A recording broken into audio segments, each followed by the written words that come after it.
বিপদে পড়লে কিছু হারিয়ে গেলে দোয়াটি 3 বার পড়বেন, সাথে সাথে পেয়ে যাবেন ইনশাআল্লাহ। সাথে সাথে রেজাল্ট পাবেন, ফল পাবেন। অনেকের মোবাইল হারিয়ে যায়, গাড়ি হারিয়ে যায়, টাকা হারিয়ে যায়। এরপরে কেউ যদি আপনাকে ঠকায় সেখান থেকে বাঁচার, এবং আপনার জাল দলিল যদি করে সেখান থেকে বাঁচার উপায়, এবং যদি গরু ছাগল হারিয়ে যায়, এই ধরনের যত কিছু আসবাবপত্র, বিভিন্ন জিনিস আমরা কিন্তু বিভিন্ন সময় হারিয়ে ফেলি।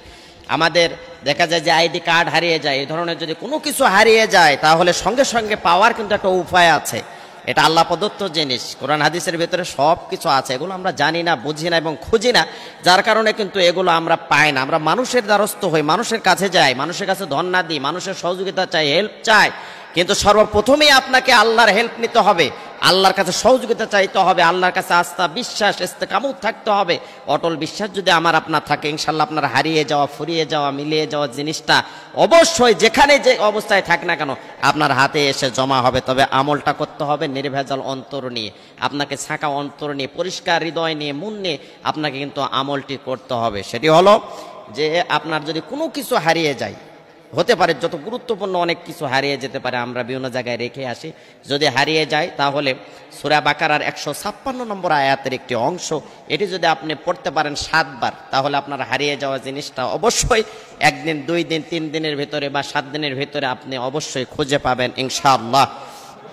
সেই দোয়াটি হলো, সেই আয়াতটি হলো ইন্না লিল্লাহি ওয়া ইন্না ইলাইহি রাজিউন। বিপদে পড়েছেন, কষ্টের মধ্যে আছেন, দুর্বিষহের মধ্যে আছেন, টেনশনের মধ্যে আছেন, ডিপ্রেশনের মধ্যে আছেন, উৎকণ্ঠার মধ্যে আছেন, কোনো কিছুই মাথায় কাজ করতেছে না, আপনি চিন্তাই করে পারছেন না এই কাজটা কেমনে করব।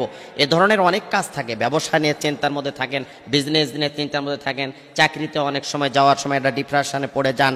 আবার দেখা যায় যে আপনার ছেলে মেয়েকে নিয়ে আপনি টেনশনের মধ্যে আছেন সব সময়ের জন্য, গাড়িতে বসে আছেন, বাজারে আছেন, মাঠে ঘাটে আছেন, জায়গায় বসে আছেন, সময় নষ্ট না করে আপনি পড়তে থাকেন ইন্না লিল্লাহি ওয়া ইন্না ইলাইহি রাজিউন, ইন্না লিল্লাহি ওয়া ইন্না ইলাইহি রাজিউন।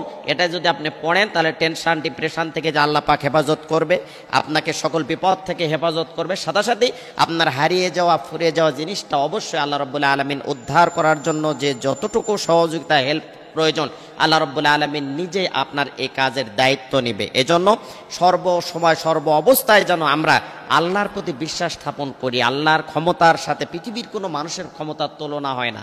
মানুষ যেখানে জব দিবে, মানুষ যেখানে পারবে না, মানুষের ক্ষমতা যেখানে নেই, মানুষের ক্ষমতা যে পর্যন্ত শেষ, মানুষের দৌড়াদৌড়ি যে পর্যন্ত শেষ, মানুষের চেষ্টা যেখানে ব্যর্থ, সেখানে কিন্তু আল্লাহ রাব্বুল আলামিন আমাকে আপনাকে হেল্প করবে, সহযোগিতা করবে, আমাদের প্রতি রহম করবেন। এই জন্য সব সময়ের জন্য আমি আপনি যেন বলতে পারি, এই কোনো কিছু হারিয়ে গেলেই বলবো, বিপদে পড়লেই বলবো ইন্না লিল্লাহি ওয়া ইন্না ইলাইহি রাজিউন।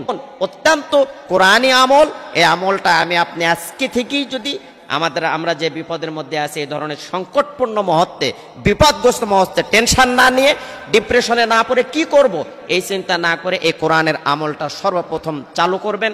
ইনশাআল্লাহ আপনার সমস্ত বিপদ দূর হবে, হারিয়ে যাওয়া জিনিস আপনার হাতের মুঠোয় এসে উপস্থিত হবে ইনশাআল্লাহ।